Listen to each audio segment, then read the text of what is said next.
Тақырыбымыз сапар намазы жайында болмақ.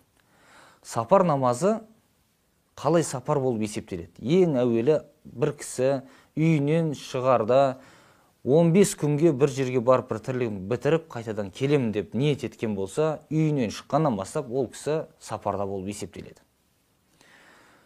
Егер ол кісі 15 күнде бітірем деген ісі бітпей қалып, 20 күнге бір айға тіпті әні бітеді, міне бітеді деп созылып жатқан болса, ол уақыттың баршасында ол кісі сапарда болып есептеледі. Қайтып келгенге дейін.